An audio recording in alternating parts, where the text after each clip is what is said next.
أعوذ بالله من الشيطان اللعين الرجيم. بسم الله الرحمن الرحيم.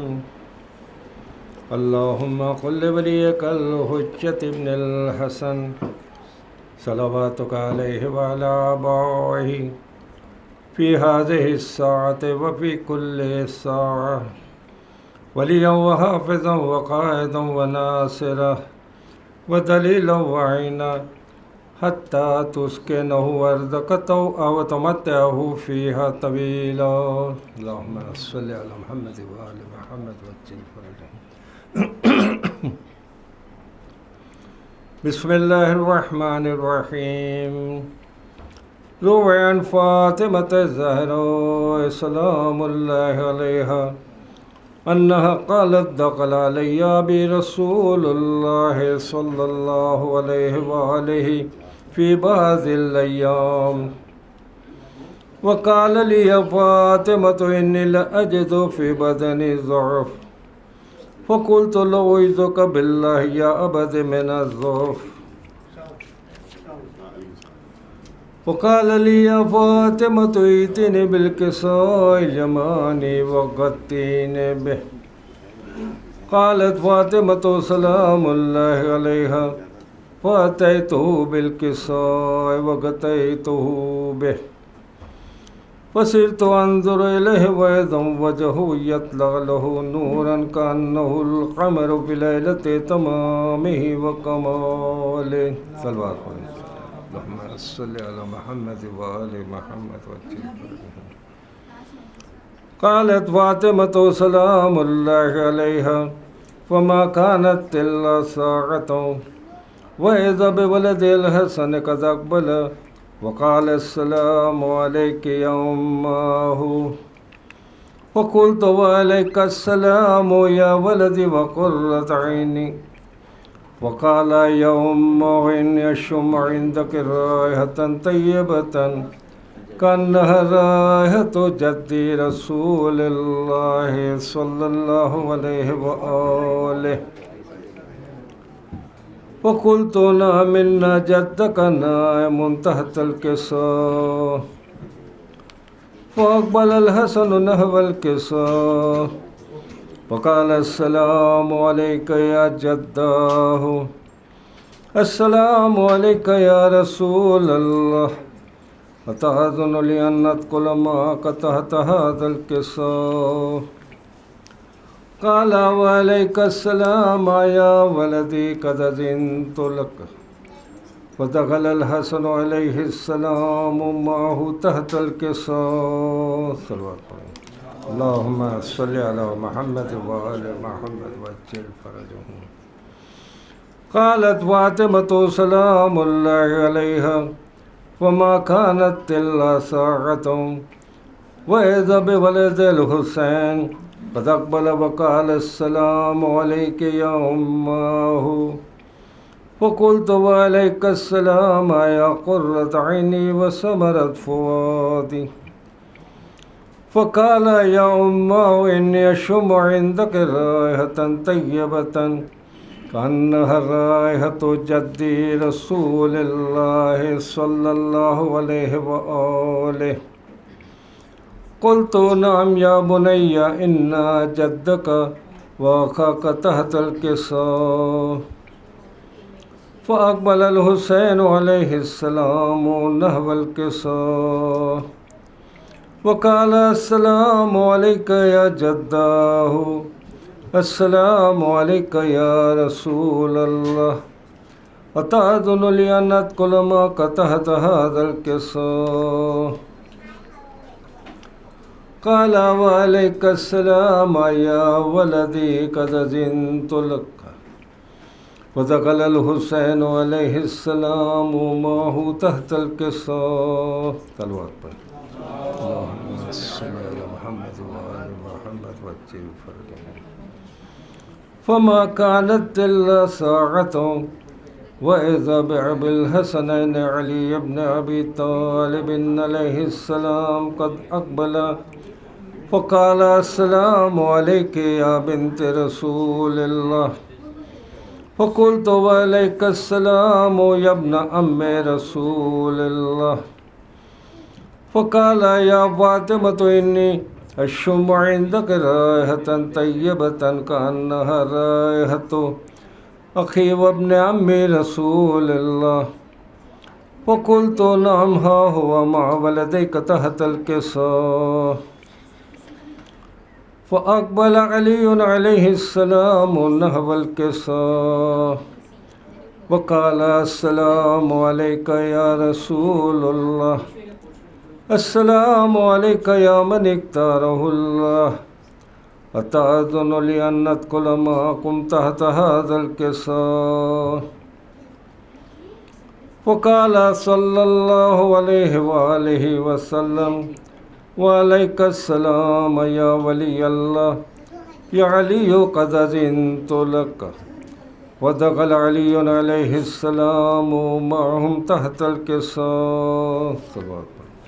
اللهم صل على محمد وآل محمد وعجل فرجهم. ثم أقبلت فاطمة سلام الله عليها نحو الكساء وقالت السلام عليك يا أبتاه. السلام عليك يا رسول الله. أتأذن لي أن أدخل معكم تحت هذا الكساء؟ فقال وعليك السلام بذعتي ويا قرة عيني يا فاطمة قد أذنت لك. فدخلت فاطمة معهم تحت الكساء. اللهم صل على محمد وآل محمد وعجل فرجهم. فلما اكتملوا جميعا تحت الكساء قال الله تعالى يا ملائكتي وسكان السماوات وعزتي وجلالي إني ما خلقت سماء مبنية ولا أرضا مدهية ولا قمرا منيرا ولا شمسا مضيئة ولا فلكا يدور ولا بحرا يجري ولا فلكا يسري إلا في محبة هؤلاء الخمسة الذين هم تحت الكساء. فقال جبرائيل عليه السلام يا رب ومن تحت الكساء؟ قال الله تعالى أهل بيت النبوة ومعدن الرسالة هم فاطمة وأبوها وبالها وبنوها.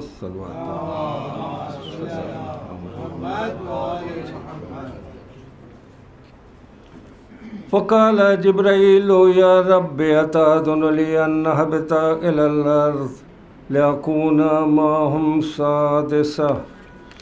قال الله تعالى نعم قد أذنت لك. فهبط الأمين جبرائيل وأقبل نحو الكساء وقال السلام عليك يا رسول الله. السلام عليك يا من اختاره الله.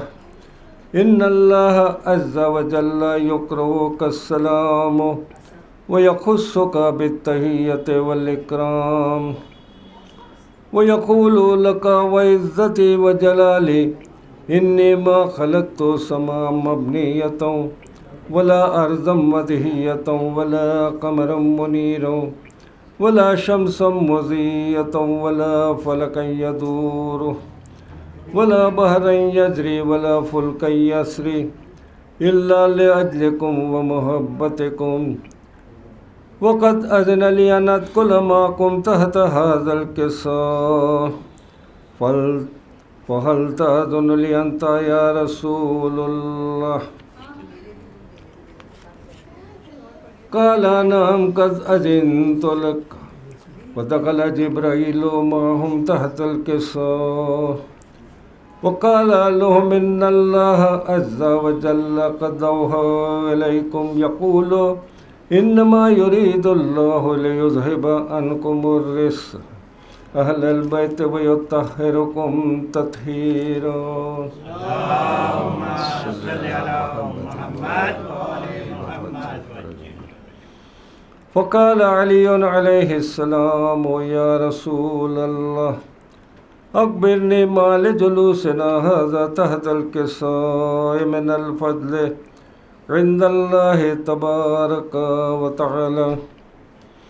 فقال رسول الله صلى الله عليه وآله ما ذكر خبرنا هذا في محفل من محافل أهل الأرض وفيه جمع من شيعتنا ومحبينا إلا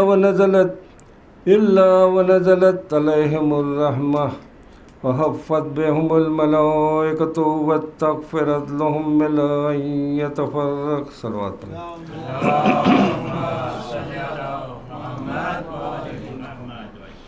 فقال علي إذا والله فزنا وفاز الشيعة ورب الكعبة. صلوات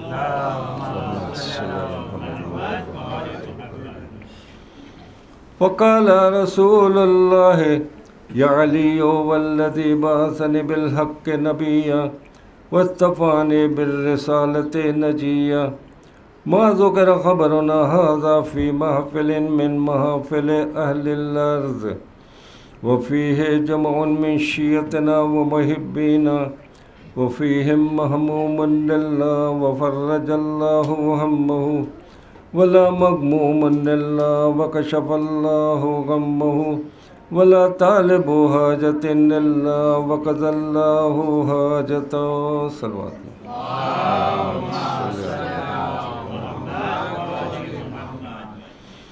فقال علي عليه السلام إذا والله فزنا وسعدنا وكذلك شيعتنا فازوا وسعدوا في الدنيا والآخرة. اللهم صل على محمد وآله الطاهرين وارحمنا برحمتك يا أرحم الراحمين. اللهم صل على محمد وآل محمد. لا حول ولا قوة إلا بالله العلي العظيم. حسبنا الله ونعم الوكيل نعم المولى ونعم النصير. أعوذ بالله من الشيطان الرجيم. بسم الله الرحمن الرحيم. الحمد لله الذي لا يبلغ مدحته القائلون ولا يحصي نعماءه العادون ولا يؤدي حقه المجتهدون. ثم الصلاة والسلام والتحية والإكرام على سيد الأنبياء والمرسلين سيدنا ومولانا أبي القاسم محمد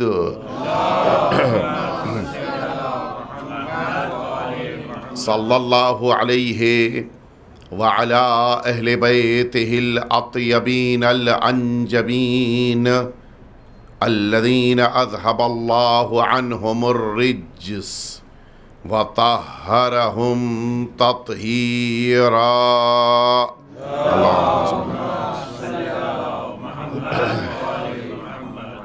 لا سيما الإمام المبين بقية الله في الأرضين. أرواحنا وأرواح العالمين لتراب مقدمه الفداء عجل الله تعالى فرجه الشريف.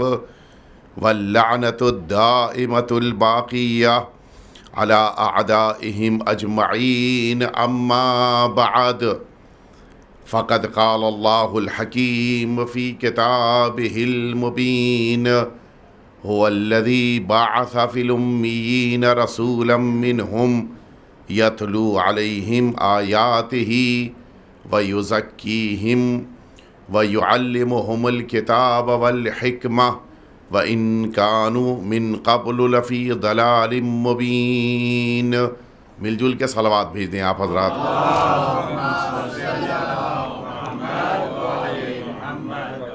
اس سے بہتر صلوات بھیج دیں آپ حضرات.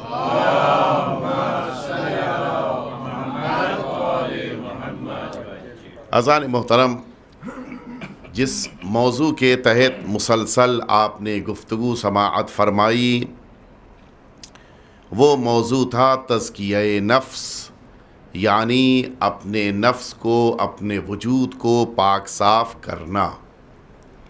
اس موضوع کے 4 مراحل ہوتے ہیں کہ جن 4 مرحلوں میں سب سے پہلا مرحلہ تخلیہ کہلاتا ہے، یعنی خود کو گناہوں سے پاک کرنا۔ دوسرا مرحلہ محاسبہ کہلاتا ہے، یعنی اپنی زندگی پر غور کرنا اور اپنے کیے گئے اعمال کے بارے میں حساب رکھنا۔ تیسرا مرحلہ مراقبہ کہلاتا ہے، یعنی اللہ رب العزت کو اپنے ہر عمل میں ناظر قرار دینا کہ اللہ ہر عمل کو دیکھ رہا ہے۔ چوتھا اور آخری مرحلہ جو سب سے زیادہ سخت کہلاتا ہے وہ تحلیہ کہلاتا ہے، کہ جس کی گفتگو آج مجھے آپ کے سامنے عرض کرنی ہے۔ اگرچہ گفتگو میں لفظ سخت سامنے آ رہی ہے لیکن ایسا نہیں ہے، خود عنوان مشکل ہونے کے باوجود یہ چوتھا عمل انسان کے لیے اگرچہ اختیار کرنا مشکل کام ہے، لیکن حقیقت یہ ہے کہ یہ بڑا اہم ہے اور بہت ہی زیادہ آسان اللہ رب العزت نے قرار دیا ہے۔ وہ چوتھا مرحلہ کیا ہے؟ وہ چوتھا، البتہ اس چوتھے مرحلے کے بھی تقریباً 12 مراتب ہیں کہ جو کسی موقع پر عرض کروں گا، لیکن آج جس مرحلے کو سب سے پہلے آپ کے سامنے اور آج کی اس آخری مجلس میں آخری عنوان کے تحت پیش کرنا ہے، وہ مرحلہ ہے انسان کا اپنے عمل میں خلوص پیدا کرنا۔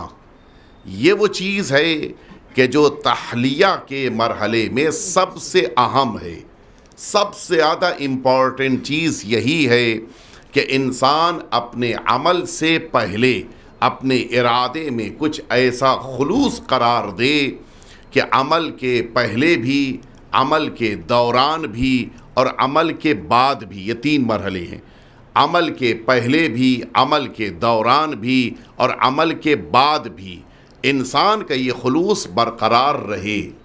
خلوص سے مراد کیا ہے؟ خلوص سے مراد یہ ہے کہ میں اپنے عمل کو صرف اور صرف اللہ کے لیے قرار دے رہا ہوں اور اس عمل کو اللہ کے علاوہ کسی اور کے لیے قرار نہیں دوں گا۔ یہ ارادہ کر لینا یہ خلوص کہلاتا ہے۔ اور اگر انسان نے اس خلوص کو اپنے ارادے سے پہلے اختیار کیا تو اللہ اس کے عمل کو معتبر قرار دیتا ہے۔ اگر عمل کے دوران قرار دیتا ہے تو اللہ اس کے عمل کو قبول کرتا ہے، اور اگر عمل کے بعد اختیار کرتا ہے تو عمل کا اس کو مکمل اجر مل جاتا ہے۔ تو یہ 3 مختلف مراحل ہیں کہ جن کے بارے میں میں اس امید کے ساتھ کہ میں اپنی بات آپ کے ذہنوں تک پہنچا لی گیا، میں اب اس مرحلے میں آپ کو لے کے آنا چاہوں گا کہ یہ خلوص کہ جسے ہمیں اختیار کرنا ہے وہ کتنا ہماری زندگیوں میں اہمیت رکھتا ہے، اور اگر اس بات کی طرف ہمارے ذہن متوجہ ہو جائیں تو خود بخود یہ بات بھی واضح ہو جائے گی کہ کیوں اس خلوص کو اللہ نے اتنی زیادہ اہمیت دی ہے۔ قرآن مجید کی وہ آیہ شریفہ کہ الذی خلق الموت والحیات لیبلوکم ایکم احسن عملا، یہ سورہ ملک کی دوسری آیہ شریفہ ہے کہ جس میں اللہ رب العزت نے انسانوں کو ان کے اجر دینے کے موقع پر یہ واضح کر دیا ہے کہ کس وجہ سے تمہیں اجر دیا جائے گا۔ اجر جو ملے گا انسان کو، جو ریوارڈ اللہ رب العزت کی بارگاہ سے ملنے والا ہے، وہ کس بنا پر ہے؟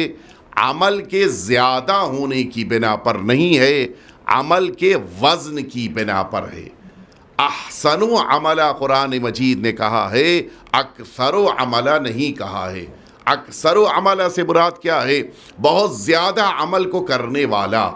اللہ نے بہت زیادہ عمل کرنے والے کو اجر دینے کا وعدہ نہیں کیا ہے، بلکہ احسن عملہ، بہترین عمل کرنے والے کو۔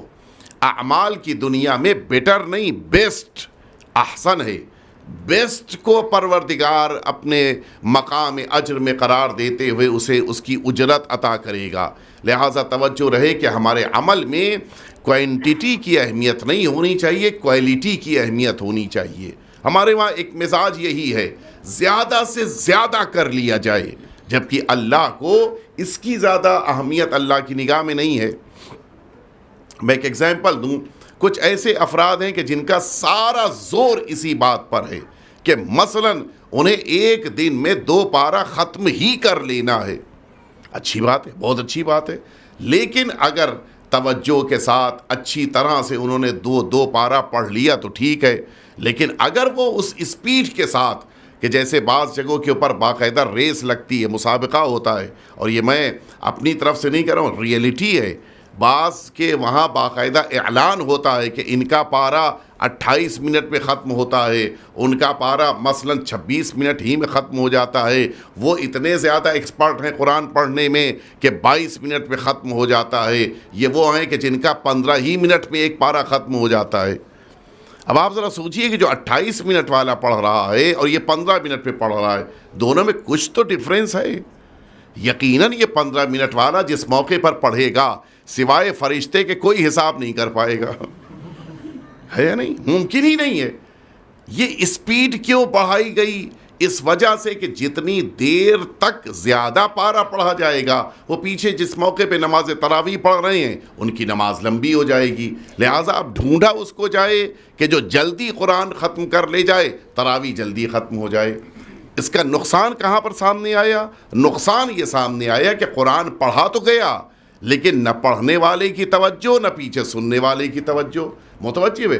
قرآن مجید کو یا جتنی بھی عبادتیں ہیں، ان ساری عبادتوں میں اللہ رب العزت کی توجہ کس بات پر ہے؟ کوانٹٹی کے اوپر ہے، کوالٹی کے اوپر ہے، کوانٹٹی کے اوپر نہیں ہے۔ کتنا زیادہ پڑھا یہ معیار نہیں ہے، کس طرح سے پڑھا۔ اور اسی لیے جو بہت سارے اعتراضات ہیں ان میں سے ایک اعتراض یہ بھی ہے اس نماز کے اوپر، مستحب نماز کو با جماعت سے پڑھنا یہ بھی ہمارے وہاں جائز نہیں ہے، لیکن ساتھ ہی ساتھ وہ جو اس اسپیڈ سے پڑھا جا رہا ہے وہ خود ایک قابل اشکال بات ہے۔ اللہ رب العزت نے جو عمل کو وزنی ہونے کی بنا پر قبول کرنے کی بات کہی ہے، وہ وزن کب پیدا ہوگا؟ جب انسان کے عمل میں خلوص پیدا ہوگا، اور یہ خلوص جتنا بڑھتا جائے گا اتنا ہی عمل آپ کا وزنی ہوتا جائے گا۔ ایک جملہ آپ کی خدمت میں عرض کروں، میں دنیا کا دستور ہے وزن جب بڑھتا ہے تو اوپر جانے میں اتنی ہی مشکل ہوتی ہے یا نہیں؟ 2 کلو کا اگر آپ کے پاس تھیلا ہے آپ بڑی آسانی کے ساتھ سیڑھیوں سے چڑھے جائیں گے اوپر، لیکن اگر آپ کے پاس 15 کلو کا وزن ہے آپ کہیں نہیں لفٹ کا ویٹ کر لیا جائے۔ کیوں؟ اس لیے کہ وزن بڑھ گیا ہاتھ کا تو اب اوپر چڑھنا ہمارے لیے مشکل ہو گیا۔ دنیا میں وزن بڑھتا ہے تو اوپر لے جانا مشکل ہوتا ہے، لیکن معنوی دنیا میں، عبادتوں کی دنیا میں وزن بڑھتا ہے تو وہ عمل جلدی اللہ تک جاتا ہے۔ یہ ایک عجیب اللہ کا ایک بندوں کے ساتھ محبت کا سلوک ہے۔ جتنا زیادہ ہمارے عمل میں خلوص پیدا ہوتا جائے گا اتنا ہی عمل وزنی ہوگا، اور جتنا وزنی ہوگا اتنی ہی جلدی وہ اللہ تک پہنچے گا۔ روایت کی لفظیں میں آپ کی خدمت میں عرض کروں کہ روایت کہتی ہے حضور اکرم نے فرمایا کہ بالاخلاص تتفاضل مراتب المؤمنین، یہ خلوص ہے کہ جس کی بنا پر مؤمنین کے درمیان ایک دوسرے پر فضیلت ملتی ہے۔ یہ خلوص، البتہ ظاہر سی بات ہے کہ چونکہ ہمیں نہیں پتا ہے کہ اس کسی کی نیتوں میں کتنی گہرائی ہے، لیکن اللہ کو پتا ہے، اور اسی بنا پہ اللہ رب العزت بعض مؤمنین کو بقیہ کے درمیان زیادہ عزت اہمیت دیتا ہے، بعض کو نہیں اہمیت ملتی۔ ہم آپس میں جھگڑتے ہیں کہ اس کے پاس ہے ہی کیا جو اتنی زیادہ عزت اسے مل رہی ہے۔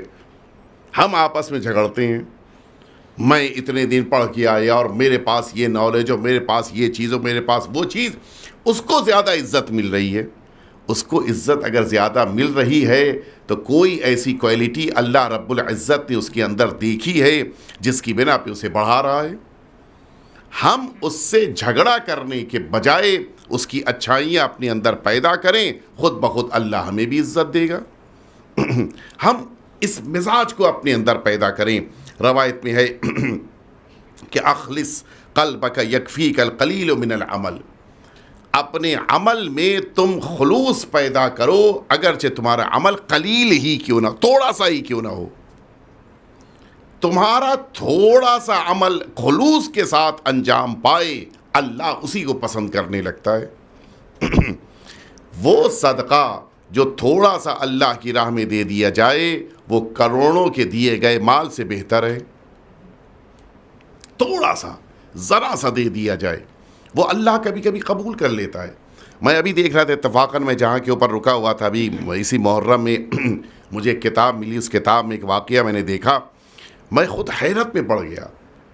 ایک عالم دین کا واقعہ، اس میں لکھا تھا کہ انہوں نے ایک شب میں، اللہ رب العزت جس کو یہ سعادت دے، توفیق دے، کبھی کبھی اس قسم سے پروردگار موقع اور سعادت دیتا ہے کچھ لوگوں کو. انہوں نے خواب میں دیکھا کہ ان کے علاقے کے افراد انتقال کرنے کے بعد کس کیفیت میں ہیں. سب کو دیکھا بڑے آرام سے، بڑے سکون سے، بڑے اطمینان کے ساتھ زندگی گزار رہے ہیں انتقال کے بعد عالم برزخ میں. لیکن ایک والدین ایسے تھے کہ جو بڑی سختیوں میں تھے. گئے یہ ان کے پاس، خیریت آپ کیوں اتنے پریشان ہیں؟ انہوں نے کہا کہ ہمارا بیٹا ہمیں کچھ بھیجتا نہیں ہے. یہ بھی ایک بہت بڑی مصیبت ہے، اولاد موجود ہے بھیجتی نہیں ہے. انہوں نے کہا ٹھیک ہے ہم ان سے بات کریں گے. صبح میں جب آنکھ کھل گئی نماز کے بعد، یہ تلاش کرتے ہوئے گئے اس اولاد کے پاس کہ بھائی تم اپنے والدین کو کیوں نہیں کچھ بھیجتے ہو؟ وہ پہلا ایکسکیوز جو نارمل سبھی دنیا میں پایا جاتا ہے، ہمارے پاس کچھ ہے ہی نہیں، ہم بھیجیں کیا؟ ہم اتنا زیادہ مادی دنیا میں ڈوب گئے ہیں کہ ہم سوچتے ہیں کہ جو کچھ بھیجنا ہو بس وہ مال و دولت بھیجنی ہے بس. جبکہ جتنا زیادہ اسلام نے آسان طریقہ ایصال ثواب کا رکھا ہے اتنا کہیں آسان آپ کو نہیں ملے گا. آپ کی بھیجی گئی ایک صلوات بھی مرحوم کے لیے ایصال ثواب ہو جاتی ہے. آپ کچھ نہیں بھیج سکتے، مجلس اعضا میں فرش اعضا پہ آ کے بیٹھے، یہ مجلس اعضا میں آنا آپ ایصال ثواب کر دیجئے. ضروری نہیں ہے کہ انسان کسی چیز کو بھیجے، کسی عمل کو یا کسی نیت کو بھی پروردگار کی بارگاہ سے بھیجا جا سکتا ہے. اس نے سمجھایا، عالم دین نے سمجھایا کہ یہ کام نہ کرو، تم کچھ تو ہی بھیج سکتے ہو. اس نے کہا میں کپڑے دھوتا ہوں. دھوبی جن کو کہتے نہیں پتہ آپ کی زبان میں کیا کہا جاتا ہے، کپڑے دھونے والا، کہ جو انسانوں کے کپڑے گھر سے لے کے جاتا ہے، دھو کے لے کے آتا ہے. یہ تو لانڈری وغیرہ میں ہم کو لے آنا پڑتا ہے، ورنہ یہ دھوبی گھر آتا ہے، کپڑے لے کے جاتا ہے، دھو کے لے آ کے دے دیتا ہے. میں کپڑے دھوتا ہوں. یہ معمولاً ایسے افراد دریا کے کنارے جاتے ہیں، کپڑے دھوتے ہیں اور پھر واپس دھو کے پریس کر کے لا کے دے دیتے ہیں. کہ میرا کام تو بس یہی ہے، میرے پاس کچھ ہے ہی نہیں. کہ میرے پاس سوائے لوگوں کے کپڑے دھونے کے کچھ ہے ہی نہیں کہ میں اپنے والدین کو بھیج سکوں. ہاں میرے پاس ہی بہتا ہوا دریا ہے، اس کا پانی کہو تو میں اپنے والدین کو بھیج دوں. اس بزرگ عالم نے کہا کہ تم سوچو کیا بھیج سکتے ہو. اس نے اپنے ہاتھ سے چلو سے 3 چلو پانی اٹھائے اور پھینک دیا کہ اگر ایصال ثواب ہو سکتا ہے تو میں نے یہی پانی اپنے والد کو بھیج دیا. اس عالم نے برا تو بہت لگا کہ کون سی حماقت ہے بھائی، کچھ بھیجنا چاہیے، یہاں کے بعد پانی بھیج رہا ہے. رات میں پھر والدین کو خواب میں دیکھا کہ بڑے سکون سے ہیں. پوچھا بھئی آپ کو کیا ملا اس پانی کے پھینکنے سے؟ کہ اللہ رب العزت کا کرم جس پر ہو جائے کچھ نہیں کہا جا سکتا.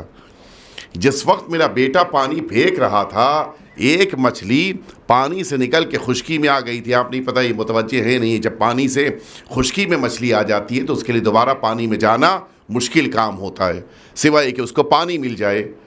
پانی مل جاتا ہے تو اس کو ہمت ملتی ہے، طاقت ملتی ہے، پھر وہ اچھلتی ہے اور شاید اچھلنے کی بنا پہ پانی میں چلی جائے. یہ جو پانی 3 چلو اس بیٹے نے پھینکا تھا، یہ جا کر اس مچھلی پر گرا کہ جو دریا سے نکل کے کنارے آ کے گر پڑی تھی. لہر کے ساتھ آئی تھی، لہر واپس چلی گئی، مچھلی رہ گئی تھی. یہ پانی اس کے اوپر پڑا، اس کو نئی طاقت ملی، نئی ہمت ملی، نئی زندگی ملی. یہ مچھلی سمندر میں دوبارہ واپس چلی گئی. یہ جو ایک اللہ کی مخلوق کی خدمت، وہ بھی بغیر ارادے کے اولاد نے انجام دی، اللہ رب العزت نے اس ایک چھوٹی سی خدمت کی بنا پر والدین کو اس کا مکمل اجر عطا کر دیا.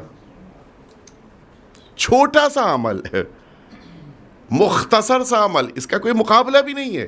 حتیٰ وہ کام اس نے کیا کہ جس میں کچھ خرچ بھی نہیں ہے، لیکن اللہ نے اس کے اوپر اس کا مکمل اجر دیا. انسان اگر اپنی ارادوں میں، اپنی نیتوں میں خلوص پیدا کر لے تو بے پناہ اجر ملتا جاتا ہے. میں ایک حدیث پیش کر کے پھر آپ کی خدمت میں واقعات کی دنیا میں آؤں تاکہ آپ محسوس کریں کہ واقعاً کتنی زیادہ اہمیت ہے. فرمائے کہ العمل الخالص الذي لا تريد ان يحمدك عليه احد الا اللہ عز وجل.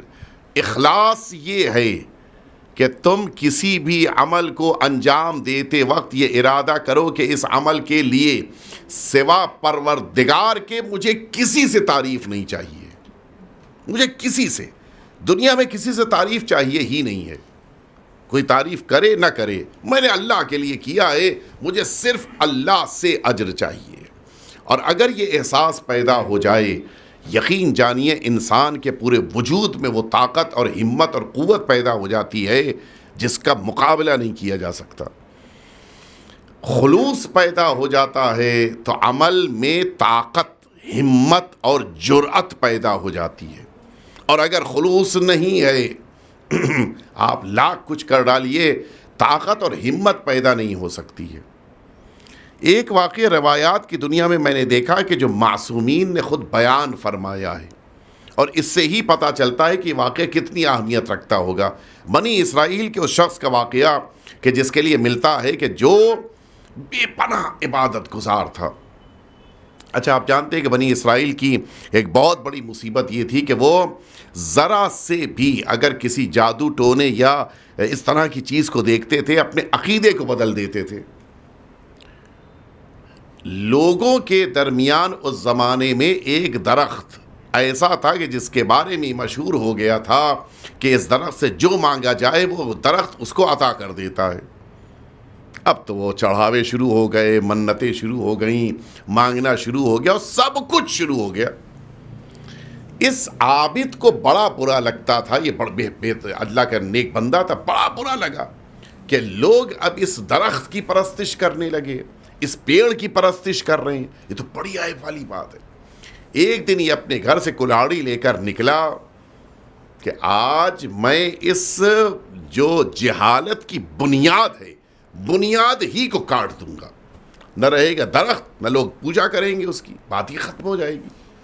یہ جس موقع کے اوپر کلاڑی لے کے نکلا، معصوم فرماتے ہیں کہ راستے میں شیطان ایک انسانی شکل میں اس کے پاس آیا. کیا کر رہے ہو؟ جا رہا ہوں پیڑ کاٹنے. کیوں؟ کہا اس لیے کہ اسی پیڑ کی بنا پہ لوگ توحید سے نکل کے شرک تک جا رہے ہیں. بات شرک تک آ رہی ہے، پیڑ کاٹ دیا جائے گا. اس شیطان نے سمجھایا کہ کیا حماقت کر رہے ہو، اس درخت کی کیا خطا ہے؟ خطا انسانوں کی ہے، درخت نے کیا کیا ہے؟ کہا نہیں کچھ بھی ہو جائے میں درخت کاٹوں گا، اس لیے کہ اس درخت کی بنا پہ لوگ بھٹک رہے ہیں، گمراہ ہو رہے ہیں، یہ گمراہی کا مرکز سینٹر بن گیا ہے، میں اس کو ہی توڑ دوں گا، ختم کر دوں گا. بہت سمجھایا، نہیں مانا. شیطان نے کہا کہ تم تبھی اس درخت تک پہنچو گے جب مجھ سے لڑائی کرو، جنگ کرو. اچھا، پوری طاقت اور ہمت، چونکہ توحید کو بچانے کے لیے نکلا تھا، یہ شرک کے پوری بنیادوں کو متزلزل کرنا تھا، یہ پوری طاقت سے حملہ آور ہوا اور شیطان مغلوب ہو گیا. جبکہ معمولاً شیطان مغلوب نہیں ہوتا، پھر بھی شیطان مغلوب ہوا. کیوں؟ یہ خلوص کی طاقت تھی اس کے اندر، اور اتنا زیادہ غالب ہوا کہ شیطان زمین پہ گر چکا ہے اور اس کے سینے پر جا کر یہ انسان بیٹھ کر اسے قتل کرنے جا رہا تھا. جو کلاڑی پیڑ پہ چلنے والی تھی وہ شیطان کی گردن پہ چل رہی تھی. اب شیطان کو تو خود کو بچانا ہے. شیطان نے شور مچانا شروع کیا، مجھے بچا لو، مجھے زندگی دے دو. اچھا ایک کام کرتے ہیں. کیا کام کرتے ہیں؟ کہ تم مجھے زندگی دے دو، میں تمہیں ہر روز 2 درہم دوں گا.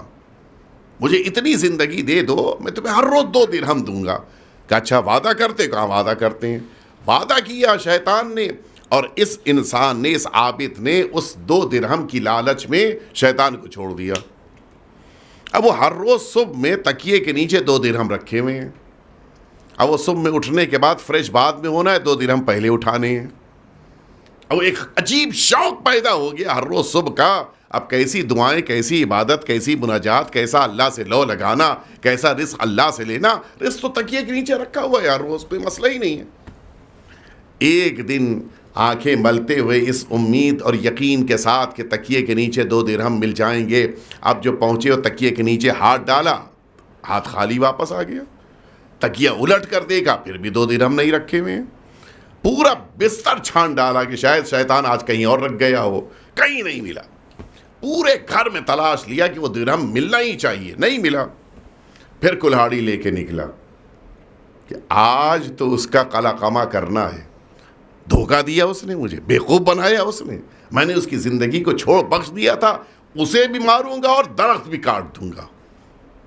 اور اس ارادے کے ساتھ کلہاڑی لے کے اب جو پہنچا، اور پھر شیطان انسانی شکل میں سامنے آیا اور پھر دونوں میں جنگ ہوئی، تو اب نوبت یہ پہنچی کہ اس دفعہ یہ شیطان کے سینے پہ سوار تھے، وہ نیچے تھا، آج وہ عابد نیچے ہے، شیطان سینے پہ بیٹھا ہوا ہے۔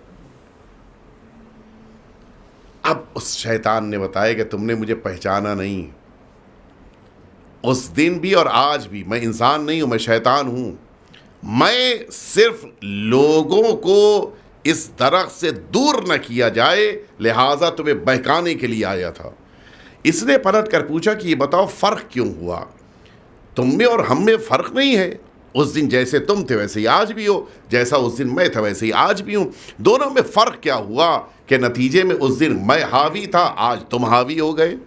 اس دن تم مغلوب تھے، آج میں مغلوب ہو گیا۔ یہ فرق ہوا کیسے؟ کا ایک وجہ ہے شیطان ہے، لیکن اتنی سوجھ بوجھ ہے اس کے پاس۔ ایک وجہ ہے کہ اس دن جب تم آ رہے تھے کلہاڑی لے کر، تو تمہارا خلوص اتنا زیادہ تھا کہ تم ذات پروردگار کی خوشنودی کے لیے گھر سے نکلے تھے کہ درخت کو کاٹ دینا ہے۔ آج تم گھر سے نکلے تو تھے اور ارادہ بھی تھا کہ بعد میں درخت کو تم کاٹو گے، لیکن تم اللہ کے لیے نہیں، 2 درہم کے لیے نکلے تھے۔ خلوص انسان کے اندر طاقت عطا کرتا ہے، اور اگر خلوص میں کمی پیدا ہو جائے تو پھر عبادتوں کی طاقت بھی گھٹ جاتی ہے۔ بہت سے ایسے افراد ہیں، آپ دیکھ لیں دنیا میں، نمازوں میں جن کو نہ خلوص مل رہا ہے، نہ عبادتوں کے لیے ان کے پاس طاقت ہے، نہ ہمت ہے، نہ جرأت ہے، نہ ان کے پاس کھڑے ہونے کی طاقت ہے، نہ ان کے پاس جماعت میں آنے کی ہمت۔ کیوں؟ وجہ صرف ایک ہے، خلوص نہیں ہے۔ دکھاوے کے لیے اگر مسجد میں آ رہے ہیں، لوگوں کو بتانے کے لیے اگر مسجد میں آ رہے ہیں، تو پھر یقین جانیے آپ فائدہ نہیں ملنے والا۔ اور دوسرا مرحلہ یہ تو ہو گیا عبادتوں سے پہلے کا خلوص۔ دوسرا مرحلہ عبادتوں کے درمیان خلوص ہے، وہ بڑی اہمیت رکھتا ہے۔ میں اس سے متعلق واقعہ عرض کروں، بلکہ اس سے پہلے میں تیسری بات کی طرف لے کے آؤں۔ عبادتوں کے بعد خلوص کا باقی رہنا یہ زیادہ سخت ہے۔ عبادت کر لینے کے بعد خلوص بظاہر تو لگتا ہے کہ اب خلوص کی ضرورت ہی نہیں رہ گئی، نہیں، اب زیادہ سخت مرحلہ ہے۔ یہ جو عبادتوں کے بعد کا مرحلہ، خاص طور سے ماہ مبارک رمضان اور ماہ محرم کے گزرنے کے بعد کا مرحلہ بہت سخت ہوتا ہے۔ آپ کو پتا ہے اس سال ماہ رمضان میں 3 قرآن میں نے ختم کیے ہیں۔ بھائی آپ سے میرے بتانے کی کیا ضرورت ہے، آپ کے لیے میں نے ختم کیے ہیں۔ جس کے لیے ختم کیے قرآن وہ جانتا ہے، جس سے بتا رہے ہیں اس سے بتانے کا کوئی فائدہ نہیں ہے۔ یہ عمل کے بعد انسان کا خلوص کو ضائع کر دینا یہ بڑا سخت مرحلہ ہے۔ عمل کتنی دیر کا تھا؟ یہ 3 قرآن جو ختم کیے کتنا ٹائم لگا ہوگا؟ 3 قرآن میں کم از کم اس کو 1 ہفتہ 2 ہفتہ لگا ہوگا، نہیں لگا ہوگا۔ 2 ہفتے کا عمل تھا، ذرا سی زبان کی اس کی طلاقت نے اس 2 ہفتے کے عمل کو ضائع کر دیا، تباہ کر دیا، ختم ہو گیا۔ یہ برقرار رکھنا بڑا مشکل کام ہے۔ شب قدر میں رات بھر اعمال کر کے آپ کو کیا پتا آج میں نے کیا دعا مانگی ہے، کیا پتا جو آج کیا نماز پڑھی ہے۔ یہ جو انسان ایک دوسرے سے بیان کرنا شروع کرتا ہے بڑا خطرناک ہوتا ہے۔ مجھے بڑا اچھا لگا، ایک مرد مومن جب ذکر ہو رہا تھا آپ ماشاءاللہ کتنی بار زیارت پہ کہ 9 بار گیا ہوں، آپ ماشاءاللہ کا 10 بار گیا ہوں، آپ ماشاءاللہ میں 15 بار گیا ہوں، آپ کتنی بار گئے؟ کہ نہیں مجھے یاد نہیں ہے، نہ پوچھیے مجھ سے، کیوں خیریت؟ آپ کو اتنا بھی نہیں پتہ ہے؟ کہ کچھ کسی حد تک یاد تو ہے، لیکن میں چاہتا ہوں کہ جس کے لیے میں نے زیارت کی ہے انہی کے حساب میں رہے، میں نہ کچھ بتاؤں۔ یہ بھی ایک طریقہ ہے۔ کیا ضرورت ہے کہ انسان فخر کرے 15 زیارتیں کر کے آئے ہیں، میرے لیے یا آپ کے لیے کر کے آئے ہیں؟ ان احسنتم احسنتم لانفسکم وان اسأتم فلہا، قرآن مجید کی آیت ہے۔ اگر تم نے اچھائی کی ہے تو تم نے خود اپنے لیے اچھائی کی ہے، اور اگر برائی کی ہے تو وہ بھی تم نے اپنے لیے برائی کی ہے، دوسرے سے کوئی تعلق نہیں ہے۔ نمازیں پڑھیں، روزے رکھے، حج کیے، خمس نکالا، جہاد کیا، قرآن پڑھا، دوسروں سے پتہ نہیں کیا ضرورت ہے۔ بعض افراد کا ایک مزاج ہوتا ہے کہ اپنی عبادتوں کا ذکر بھی اسی طرح سے کیا جائے جس طرح سے اپنے آفس کے کام سب لوگوں سے بتائے جائیں۔ ضرورت نہیں ہے، عبادتیں الگ ہیں، دنیا کا کام الگ ہے۔ اور اسی باب میں یہ بات آ گئی ہے تو عرض کرتا چلوں، خاص طور سے یہ جوان میرے سامنے موجود ہیں، بچے موجود ہیں، اسی باب میں، اسی سلسلے میں یہ بات بھی آتی ہے کہ انسان جب چیریٹیز کرے، نیکیاں کرے، مثال کے طور کے اوپر کسی غریب کو پیسہ دیا، مثال کے طور کے اوپر کسی بیوہ کو پیسہ دے دیا، مثال کے طور کے اوپر کسی بچے کی تعلیم کا انتظام کر دیا، تو اب احسان نہیں جتانا چاہیے۔ یا ایھا الذین آمنوا لا تبطلوا صدقاتکم بالمن والاذی، قرآن مجید کہہ رہا ہے کہ دیکھو اے ایمان لانے والوں، تم اپنی نیکیوں کو احسان جتا کر یا سامنے والے کو اذیت دے کر ضائع نہ کرو۔ آج ماشاءاللہ سے بچہ انجینئر ہو کے سامنے کھڑا ہے، تم میرے سامنے کیا بولو گے؟ جب تم 10 سے لے کے 12 تک پہنچے تو میں نے تمہیں پیسہ دیا تھا، پڑھائی کی تھی تم نے، بیکار ہو گیا۔ یہ جو احسان جتا کر اور اذیت دے کر انسان نے اس اپنے عمل کو ضائع کیا، اس کا کوئی حساب نہیں رہ گیا، نہ دنیا میں کچھ ملا نہ آخرت میں کچھ ملا۔ اور یہ بڑا سخت مرحلہ ہوتا ہے جب ہم کسی کو کچھ رقم دیں اور کچھ دنوں کے بعد وہ ترقی کرنے لگ جائے تو نہ جانے کیوں برا لگنے لگتا ہے۔ بھائی پیسہ اسی لیے تو دیا تھا کہ وہ ترقی کرے، لیکن نہیں، اچھا نہیں لگتا۔ صرف ایک دنیا کہا جاتا ہے کہ ایک دنیا ایسی ہے، علمی دنیا، کہ جس میں جب کسی کو علم دیا جائے اور سامنے والا ترقی کر جائے تو پھر پڑھانے والے کو خوشی ہوتی ہے، ورنہ بقیہ میادین میں یہ عجیب چیز ہے، جس کو ہم نے دیا جو ترقی کر رہا ہے ہمیں خوشی ہونی چاہیے، لیکن نہیں، کبھی کبھی تو آفس میں باس تک یہ تانے مارنے لگتا ہے کہ تمہارے گھر میں اتنا اچھا ٹی وی کیسے آ رہا ہے، میری دی ہوئی رقم سے تمہارے گھر میں روشنی ہو رہی ہے۔ کیا ضرورت ہے کہنے کی؟ کوئی احسان نہیں جتانا چاہیے۔ انسان کبھی کبھی سامنے والے کو احسان جتا کر اپنے عمل کو ضائع کر دیتا ہے۔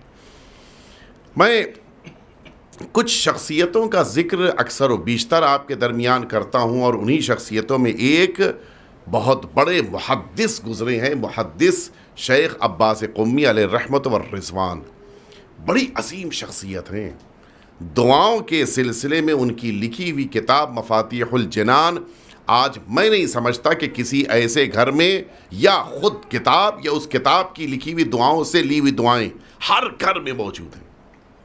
اکثر کتابیں جو دعاؤں کی آج چھپ رہی ہیں وہ مفاتیح الجنان سے دعا لے کے چھپ رہی ہیں، حتیٰ جو ایپس آپ کے درمیان موجود ہیں، یہ جتنے دعاؤں کے ایپس ہیں وہ تقریباً سب مفاتیح الجنان سے لیے گئے۔ بڑی قیمتی کتاب ہے، اس کو انہوں نے لکھا تھا۔ اور خلوص کا عالم کیا تھا سنیں گیا؟ سب سے پہلے کتاب لکھنے چھپنے نہیں دیا انہوں نے۔ انسان کی مینٹلٹی ہوتی کتاب لکھ گئی ہے جلدی سے چھپ جائے، نہیں، 1 سال تک انہوں نے مسلسل اس کتاب پہ عمل کیا ہے، 1 سال تک، اور پھر چھپنے کو نہیں، پھر بھی نہیں دیا۔ اپنی وائف اور اپنے بچوں کو دیا کہ اب 1 سال تک تم لوگ اس پر عمل کرو، اور جب پورے دوسرے سال بھی انہوں نے، ان کے بچوں نے، ان کی وائف نے عمل کر لیا، تب یہ 2 سال کمپلیٹ ہونے کے بعد اب انہوں نے مارکیٹ میں دیا کہ یہ چھپ جائے تاکہ مومنین اس پر عمل کریں۔ یہ خلوص کا عالم ہے۔ اور اب سنیے آپ خلوص کا کیا عالم. منازل الآخرہ ایک کتاب لکھی ہے, آپ حضرات نے بھی اردو میں ترجمہ ہے, گجراتی میں ہے, انگلش میں ہے, اس کتاب کو آپ نے دیکھا ہوگا. منازل الآخرہ جس وقت لکھی ہے, جس زمانے میں, اس زمانے میں طالب علم تھے, یعنی تقریباً علم کے اس مرحلے تک پہنچ چکے تھے کہ اب یہ محدث بن چکے تھے. اس کتاب کو انہوں نے لکھا اور وہ کتاب پورے ایران میں مشہور ہوئی, بڑی مشہور ہوئی تھی کتاب یہ. حتیٰ اس زمانے میں چونکہ طریقہ کار یہ ہوتا تھا کہ خطبہ منبر پہ بیٹھ کر کتاب لے کے بیٹھتے تھے اور کتاب سے پڑھتے تھے.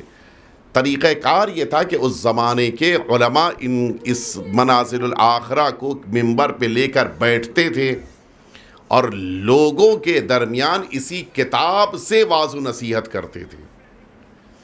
شیخ عباس قمی اپنے والد سے ملنے کے لیے اپنے وطن قم کے ہی رہنے والے تھے, اپنے وطن قم آئے ہوئے تھے, اور جس موقع کے اوپر اپنے والد کی خدمت میں پہنچے, والد صاحب نے مسجد سے واپس آنے کے بعد جب دیکھا کہ بیٹا آیا ہوا ہے, پوچھا کیا کر رہے ہو؟ کیا پڑھ رہا ہوں. اچھا, ہر عالم سے پوچھو بھائی کیا کر رہے ہو؟ طالب علم ہوں. ابھی بھی وہ کہتا ہے شیخ عباس قمی نے, میں ابھی پڑھ رہا ہوں, طالب علم ہوں. اچھا, ابھی بھی طالب علم ہوں؟ کہاں. کہ کاش تم اتنا پڑھ لیتے کہ وہ محلے کے خطیب کے جیسے ہی بن جاتے کہ وہ منبر پہ بیٹھ کے دیکھو کیا بہترین باتیں کتاب سے دیکھ کے پڑھتا ہے. شیخ عباس قمی کا بیان کہ میرے منہ پر بات آتے آتے رہ جا رہی تھی کہ جس کتاب کو وہ پڑھتا ہے وہ میری لکھی ہوئی ہے, لیکن اپنے والد سے بھی نہیں بتایا. کیوں؟ اس لیے کہ جس خدا کے لیے لکھا ہے وہ خدا جانتا ہے. اور آج آپ دیکھ لیجئے شیخ عباس قمی کا خلوص ہے کہ جو آج اپنی مثال بن کر ہر گھر میں کتاب کی شکل میں موجود ہے. یہ ہے خلوص. یہی شیخ عباس قمی ہے کہ جس موقع پہ مشہد مقدس میں گئے, آپ گئے ہیں, وہاں کے اوپر ایک مسجد ہے گوہر شاد جو حرم سے, ابھی حرم کے اندر داخل ہوئی, اس زمانے میں حرم کے باہر تھی, بالکل ملی ہوئی مسجد تھی جو زمانے میں شاہ نے بنوائی تھی. سامنے مدرسہ ہے جو اس کی زوجہ کا بنوایا ہوا ہے, اور یہ اس کی زوجہ کے نام پہ شاہ نے بنوایا تھا. مسجد گوہر شاد ان کی زوجہ نے بنوایا تھا. یہ بڑی اہم مسجد سمجھی جاتی ہے, قدیم مسجدوں میں شمار ہوتی ہے. مسجد گوہر شاد کے امام نے ان سے ریکویسٹ کی کہ آپ مشہد مقدس آئے ہوئے ہیں تو اب آپ وقت کی ساری نمازیں مسجد میں آ کر پڑھیے اور ہم سب آپ کے پیچھے نماز پڑھیں. محدث کو چھوٹی موٹی شخصیت نہیں ہوتی. 30,000 حدیثیں جس کی میموری میں موجود ہو وہ محدث ہوتا ہے. وہ واٹس ایپ والے نہیں. آج کل واٹس ایپ نے بھی بہتوں کو محدث بنا دیا, حدیثیں جاننے والے, حدیث جاننے والے نہیں ہیں. یہ ہے محدث. بڑی عظیم شخصیت ہے شیخ عباس قمی. انہوں نے قبول کر لیا, ٹھیک ہے میں مسجد آتا ہوں, نماز پڑھتا ہوں, ٹھیک ہے نماز پڑھا دوں گا. ظہرین کی نماز پڑھانے کے لیے مسجد میں پہنچے. مسجد گوہر شاد بڑی کافی کشادہ مسجد ہے. مسجد گوہر شاد میں انہوں نے ظہر کی نماز ختم کی اور عشاء کی, عصر کی نماز پڑھانے سے پہلے مصلی سے اٹھے اور واپس اپنے حجرے میں آ گئے. یہ اسی مدرسے میں, یہ جو اسی سے متصل, گوہر شاد سے متصل مدرسہ, اسی میں مقیم تھے وہ. اس کے حجرے میں آ کے انہوں نے اندر سے دروازہ بند کر لیا. اب وہ بیچارے پیش نماز بھاگتے ہوئے پیچھے آئے کہ قبلہ آپ کی عصر کی نماز رہ گئی ہے, مجمع انتظار کر رہا ہے, آپ آئی نماز پڑھا دی. کہا نہیں اب نماز نہیں پڑھاؤں گا. کیوں؟ کہا نہیں اب تم پڑھو, میں اب نماز نہیں پڑھاؤں گا. جب زیادہ انہوں نے اصرار کیا کہ قبلہ بتا تو دے بات کیا ہوئی ہے, نماز کیوں نہیں پڑھا رہے؟ کہ جس موقع کے اوپر ظہر کی چوتھی رکعت میں رکوع میں تھا, پیچھے سے آواز آئی یا اللہ ان اللہ مع الصابرین. یہ جملہ ان لوگوں کے لیے کہ جو دیر سے نماز میں پہنچے ہوں, کہ جو چاہتے ہوں کہ پیش نماز رکوع میں رکا رہے تاکہ وہ نماز میں شامل ہو سکیں. یہ جملہ کہنا مستحب ہے. یا اللہ ان اللہ مع الصابرین. کسی نے پیچھے سے کہنا شروع کیا, میں اپنا رکوع میں رک گیا, کہ بس اسی وجہ سے میں نماز نہیں پڑھاؤں گا. انہوں نے کہا بھئی کیا بات ہو گئی, اس میں کون سی خاص بات ہے, یہ تو ہمیشہ ہوتا ہے نماز میں. کہا نہیں, اس وقت مجھے احساس ہوا کہ شیخ عباس قمی تمہارے پیچھے اتنا مجمع ہے, اس لیے کہ وہ یا اللہ کی آواز بہت دور سے آ رہی تھی. میں نے سوچا کہ تمہارے پیچھے اتنا بڑا مجمع نماز پڑھ رہا ہے. کہ اسی وقت مجھے احساس ہو گیا کہ میری جماعت یہ اللہ کے لیے نہیں ہے, لوگوں کی خوشنودی کے لیے. خلوص نہیں رہ گیا. اب میں نماز نہیں پڑھاؤں گا. یہ ہے خلوص. یعنی اس مرحلے پر انسان کا خلوص پہنچ جائے. میں جس بات کو کہنا چاہ رہا تھا جو رہ گئی بیچ میں واضح کر دوں، لیکن ایسا نہیں ہے کہ ہمیشہ نہ بتانا انسان کا خلوص کا سبب بنے، کبھی کبھی بتانا بھی خلوص کا سبب بنتا ہے، یہ توجہ رہے۔ خاص طور سے یہ بزرگان موجود ہیں، واقف ہیں، میں ان بچوں کے لیے کہہ رہا ہوں، خاص طور سے اپنے سے چھوٹوں کو سکھانے کے لیے بیان کرنا۔ متوجہ ہوئے؟ جیسے میں مثال دے دوں، مسجد میں میں مثلاً کہہ رہا ہوں، مسجد میں 500 روپے دے کے آیا چندے کے طور پہ، کسی سے بتانے کی ضرورت نہیں ہے، دنیا میں کسی سے کہنے کی ضرورت نہیں ہے، اس لیے کہ اللہ جانتا ہے۔ لیکن اگر گھر آیا ہے انسان، اپنے بچوں سے اس لیے بتائے تاکہ بچوں میں بھی شوق پیدا ہو اور وہ بھی جا کے مسجد میں چندہ دیں۔ متوجہ ہے؟ یہ نیت اگر ہے تو بیان کرنا غلط نہیں ہے، نیت فرق ہو گئی۔ اس لیے نہیں تاکہ میں ان بچوں سے اجرت لوں، اجر لوں، اس لیے تاکہ ان بچوں کے اندر یہ شوق پیدا ہو جائے کہ وہ بھی یہی کام کریں، اس لیے بیان کرنے میں کوئی حرج نہیں ہے۔ لیکن اگر فخر و مباحات کے لیے کیا جا رہا ہو، آج میں نے مسجد میں 1,00,000 روپے چندہ دیا ہے، نہ دیتے تو بہتر ہوتا۔ پتہ ہے اس سال ہم نے عشرہ کیا تھا، 2 عشرے کیے تھے ہم نے، اور پتہ ہے 5,00,000 خرچ ہو گیا۔ 5,00,000 خرچ کر کے آپ نے ضائع کر دیا۔ اس سے بہتر تھا کہ آپ خاموشی کے ساتھ کرتے، اس لیے کہ جس ذات سے لینا ہے وہ 5,00,000 کو 15,00,000 بنا سکتے ہیں، لیکن جن سے بیان کیا ہے وہ 5,00,000 کے مقابل 5 روپے بھی نہیں دے سکتے، تو بتا کے فائدہ کیا ہوا؟ لہٰذا یہ احساس رہنا چاہیے کہ انسان اگر عمل کر رہا ہے تو صرف اللہ کو بتانے کے لیے، اور اگر واقعاً کسی کو درس دینا ہو تو بتانا چاہیے، ورنہ اس کا ذکر نہیں کرنا چاہیے۔ مل جل کے صلوات بھیج دیں آپ حضرات۔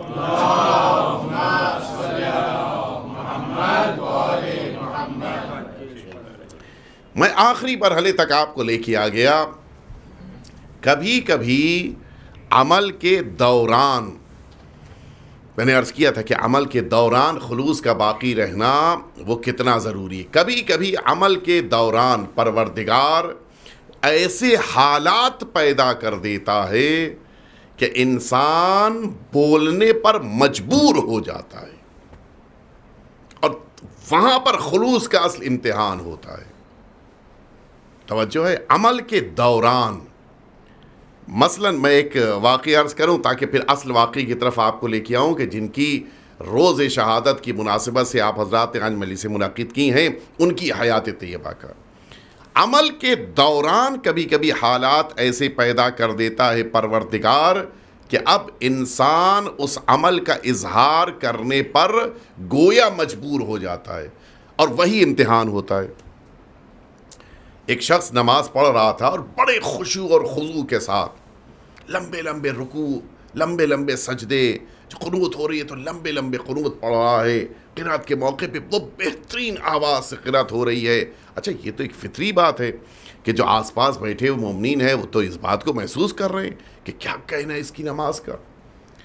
اس شخص کی نماز مکمل ہوئی اور بعض مومنین نے آگے بڑھ کے کہا کہ بھئی کیا کہنا تمہاری نماز، کیا خلوص تھا تمہاری نماز میں، کیا کہنا تمہارے رکوع کا، کیا کہنا تمہارے سجدے کا، کیا کہنا تمہارے قنوت کا اور تمہاری تلاوت کا۔ یہ سب سننے کے بعد اس مومن نے کہا کہ نہیں، تم لوگوں کو پتہ نہیں ہے، تم لوگوں نے تو صرف نماز دیکھی، تمہیں تو یہ پتہ ہی نہیں کہ آج میں روزے سے بھی ہوں۔ اب راز کھلا کہ وہ جو خلوص کے ساتھ نماز ہو رہی تھی وہ کس کے لیے ہو رہی تھی۔ توجہ فرمائی۔ اللہ کبھی کبھی ایسے حالات پیدا کر دیتا ہے کہ انسان اپنے خلوص کو ضائع کر دیتا ہے۔ اب آئیے اس واقعے کی طرف میں آپ کو لے کر چلوں کہ جو واقعہ آج کا آخری واقعہ ہی ہے اور پوری اس مجلس کا خلاصہ بھی ہے۔ خلوص کے متزلزل کرنے کے سارے راستے سامنے آئیں اور اس کے باوجود خلوص متزلزل نہ ہو، کتنا سخت کام ہے۔ آپ کسی کو چندہ دیں، کسی کو پیسہ دیں اور وہ پلٹ کے آپ ہی کو برا کہے، اور پھر بھی آپ یہ نہ کہیں کہ یہ جو رقم دینے والی ذات ہے کہ وہ اور جس کو تم برا کہہ رہے ہو وہ دونوں ایک ہیں. متوجہ ہے؟ لینے والے کو پتہ ہی نہیں ہے کہ آپ کون ہیں، وہ آپ کی برائی کر رہا ہے، آپ پھر بھی اسے دے رہے ہیں. ہے نہیں، خلوص کے بالکل مقابل میں ہے. بڑا سخت مرحلہ ہے. اسی مدینہ طیبہ میں بعض ایسے مستحقین تھے کہ جو خود ہمارے اور آپ کے چوتھے امام سجاد علیہ السلام مولا کے ریلیٹیو تھے، مولا کے رشتہ دار تھے. اور جب رات کی تاریکی میں امام اپنی پشت کے اوپر روٹیاں لے کر جاتے تھے اور ان لوگوں کے دروازے پہ جا کر انہیں روٹیاں دیتے تھے، یہ سب یہ کہتے تھے کہ اللہ تمہیں اجر عطا کرے، ایک تم ہو جو غیر ہو کر روٹیاں دینے آتے ہو، اور ایک وہ مدینے میں ہمارے رشتہ دار ہیں. مولا کا نام لیتے تھے. ہاں، وہ ایک ہمارے رشتہ دار ہیں اسی مدینے میں کہ جو پلٹ کے پوچھتے بھی نہیں ہیں، مال و دولت میں ڈوبے ہوئے ہیں، لیکن اپنے غریب رشتہ داروں کا خیال بھی نہیں ہے. اب تو مولا کو کہنا چاہیے تھا کہ جس کی تم برائی کر رہے ہو میں ہی ہوں. جس نے روٹی دی ہے وہ وہی ہے کہ جس کی تم برائی کر رہے ہو. ایک لفظ مولا نے نہیں فرمایا. عجیب ہے. 14 معصومین کی سیرت میں یہ واقعہ چوتھے امام کا خاص طور سے بڑی اہمیت رکھتا ہے. ایک دفعہ بھی امام نے ان سے نہیں بات کہی کہ جس کی برائی کر رہے ہو میں خود ہوں. ایک دفعہ بھی نہیں کہا. حتیٰ امام نے اپنی اولاد سے بھی نہیں کہا کہ جا کے سمجھا دو، اپنے بھائیوں سے بھی نہیں کہا کہ جا کے سمجھاؤ، اپنے رشتہ داروں سے بھی نہیں کہا کہ جاؤ ان غریب رشتہ داروں کو بتاؤ کہ میں ان کی خدمت کر رہا ہوں. ایک دفعہ بھی نہیں کہا. اچھا پھر راز کب کھلا؟ یہ بات پتہ کیسے چلی؟ اللہ کے لیے جب کام کیا جاتا ہے تو خدا اس بات کو آشکار کر دیتا ہے.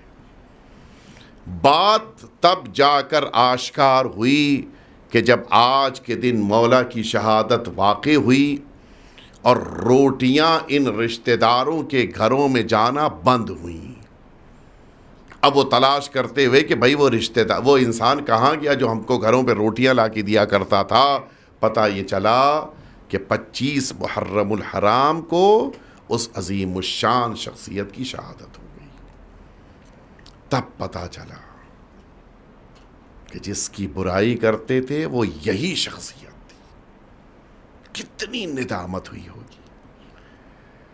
ادھر سے امام کے خلوص کی انسان کو تعریف کرتے ہوئے امام کے خلوص سے درس لینا چاہیے، اور ادھر ان رشتہ داروں کی بد زبانی سے بھی درس لینا چاہیے. انسان بہت جلدی دوسروں کے خلاف اپنی زبان کھول دیتا ہے. ہو سکتا ہے کہ رشتہ دار مجبوریوں میں ہو نہیں پہنچ پا رہا ہے. عام انسان کے لیے کہیں کہ ہو سکتا ہے کہ خبر نہ ہو لہٰذا پہنچ نہیں پایا، لہٰذا برائی نہیں کرنی چاہیے. بس میں نے اپنی گفتگو کو مکمل کر دیا.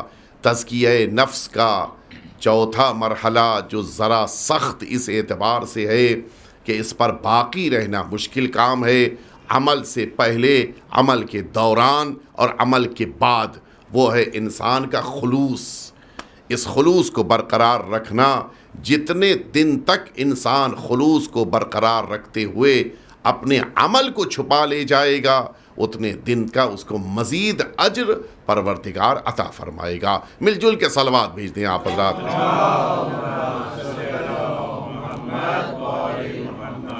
بس میں نے اپنی گفتگو کو مکمل کر دیا. ایک آخری اعلان اس سلسلے کا تھا کہ ابھی مجلس کے بعد انشاءاللہ ماتم ہوگا سینہ زنی، اور اس کے بعد آپ سب اپنی جگہ کے اوپر تشریف فرما ہو جائیے گا، اس لیے کہ تبرک آپ کی خدمت میں خود لا کر والنٹیئرز پیش کر دیں گے. لہٰذا اتنی دیر آپ حضرات پھر دوبارہ تشریف فرما ہو جائیے گا. آج کا دن بڑا دردناک اور غمناک دن گزرا ہے.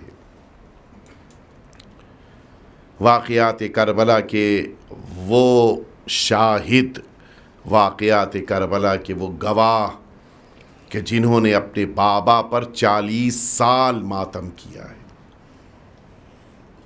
اما علی ابن الحسین، یہ چھٹے امام کی روایت ہے کہ البکاؤن اربعہ، 4 گریہ کرنے والے، زیادہ گریہ کرنے والے دنیا میں گزرے ہیں۔ فرمایا پہلے آدم، دوسرے یعقوب، تیسرے یوسف، اور اس کے بعد آپ نے 5 فرمایا البکاؤن 5، چوتھے فرمایا فاطمہ بنت محمد، اور اس کے بعد فرمایا 5ویں شخصیت علی ابن الحسین۔ اما علی ابن الحسین فبکا علی الحسین 40 سنہ، 40 سال امام سجاد نے ماتم کیا ہے۔ اب ایک سوال یہ پیدا ہوتا ہے کہ چوتھے امام واقعات کربلا کے بعد 35 سال زندہ رہے، سن 60-61 کا واقعہ ہے، اور اس کے بعد 94 میں آپ کی شہادت واقع ہو رہی ہے، تو 35 ایئرز کے آس پاس آپ دنیا میں زندہ رہے، باحیات رہے، تو یہ 40 ایئرز آپ نے کیسے گریہ فرمایا؟ اس کا ریزن علماء نے لکھا ہے کہ امام سجاد واقعات کربلا کے پہلے سے کربلا کے لیے گریہ فرماتے تھے۔ مولا جیسے جیسے واقعات کربلا قریب آتے جا رہے تھے، اپنے بابا کی مصیبتوں پر گریہ فرماتے تھے۔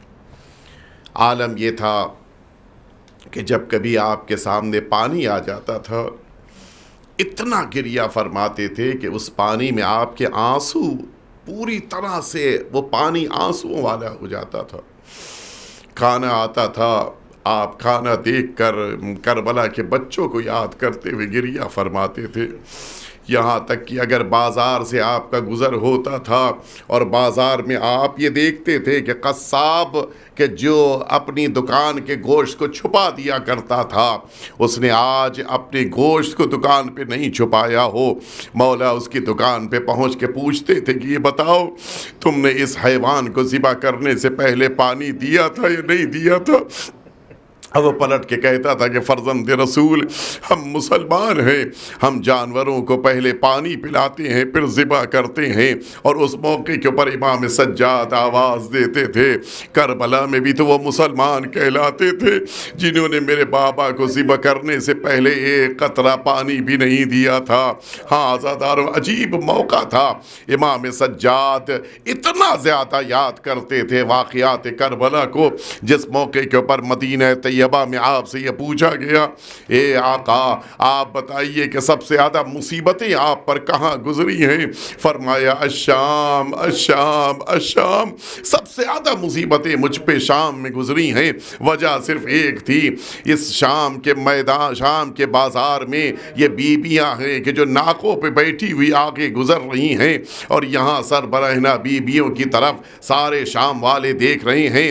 یہی مقتل کی لفظیں ہیں۔ سہیل کہتا ہے کہ میں اس دن شام میں داخل ہوا تھا کہ جس دن شام میں ہر طرف آئینہ بندی کی گئی تھی، ہر طرف آئینے بڑے بڑے لگائے گئے تھے تاکہ اوپر بیٹھی ہوئی عورتوں کو بھی نیچے کا منظر دکھائی دے جائے، ہر طرف آرائش کی گئی تھی، ہر طرف بازار کو سجایا گیا تھا۔ اور جب اس کے بعد کہتا ہے میں نے پوچھا کہ وجہ کیا ہے؟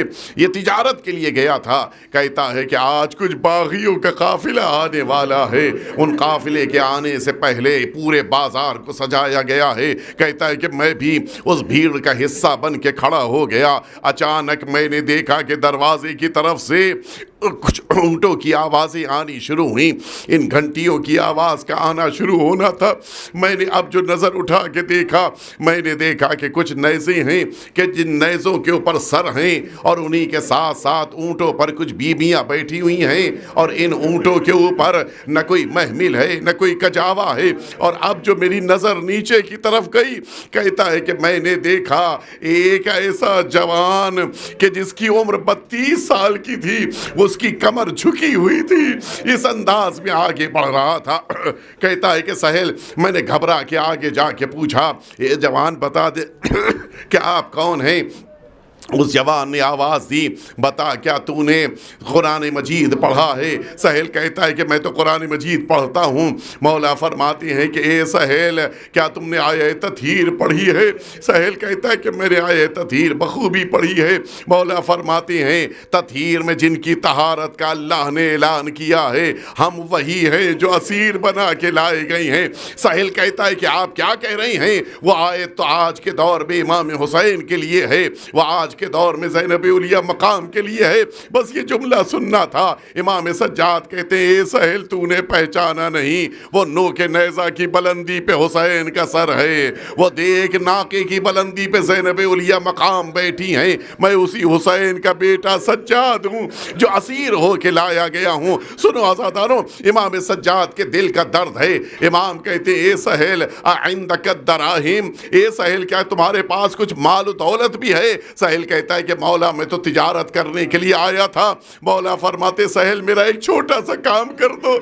مولا بتائیے آپ کیا کہنا چاہتے ہیں؟ سنو عزاداروں، جس گھرانے کے چھوٹے چھوٹے بچے پیاسے ہوں، جس گھرانے کے چھوٹے چھوٹے بچے بھوکے ہوں، امام نے نہ بھوک کا ذکر کیا نہ پیاس کا ذکر کیا۔ مولا فرماتے اے سہیل چلے جاؤ ان نیزہ برداروں کو کچھ رقم دے دو، یہ نیزہ بردار سیدانیوں کے اونٹ کے ساتھ ساتھ چل رہی ہیں، ان سے کہہ دو کہ یہ نیزہ بردار آگے چلنے لگ جائیں، اونٹوں کے ساتھ نہ چلیں۔ سہیل کہتا ہے کہ میں نے جا کے ان نیزہ برداروں کو رقم دی اور واپس آنے کے بعد مولا سے کہا کہ مولا میں نے نیزہ برداروں کو آگے بڑھا دیا ہے، لیکن وجہ بتا دیجئے وجہ کیا ہے؟ سنو عزاداروں، امام کے دل کا درد ہے۔ امام فرماتے اے سہیل جب شام والوں کی نگاہیں ان نیزوں کی طرف اٹھتی تھیں تو ناقوں پر بیٹھی سیدانیوں پہ بھی نظر پڑ رہی تھی، میں یہ برداشت نہیں کر پا رہا تھا، لہٰذا نیزہ برداروں کو آگے بڑھا دیا تاکہ سیدانیوں کے پردے کی حفاظت کی جا سکے۔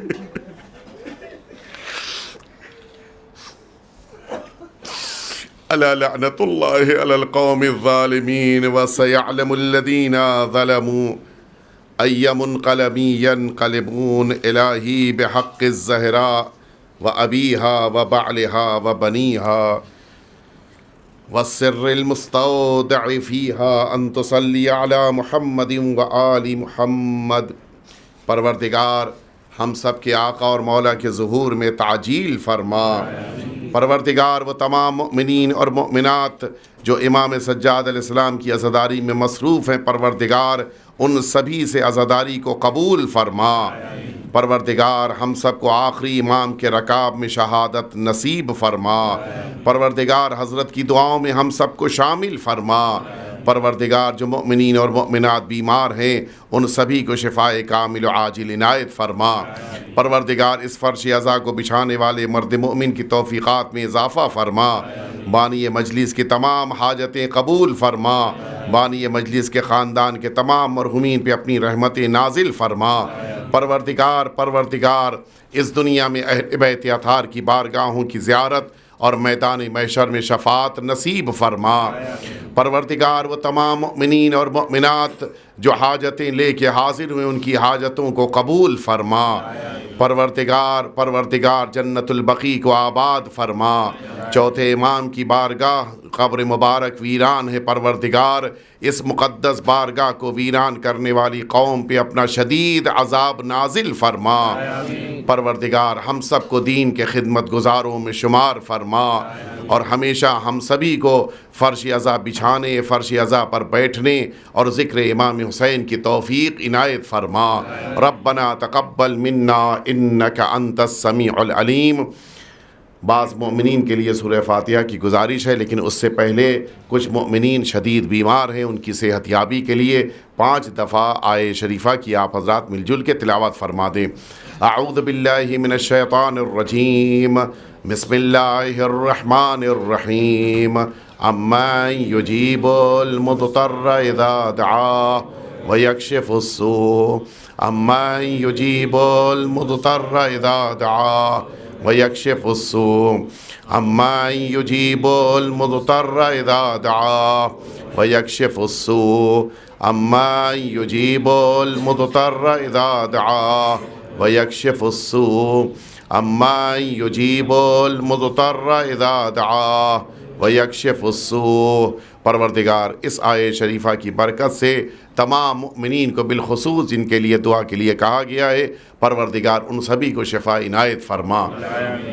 التماس ہے کہ وکیل فیملی، ریکسلو فیملی، پرین بین وکیل، زرینہ بین وکیل، نیلوفر بین وکیل، ان تمام مرحومین کے لیے اور حاضرین کے خاندان کے مرحومین کے لیے سورہ حمد اور سورہ توحید کی تلاوت فرما کے ایصال فرما دے۔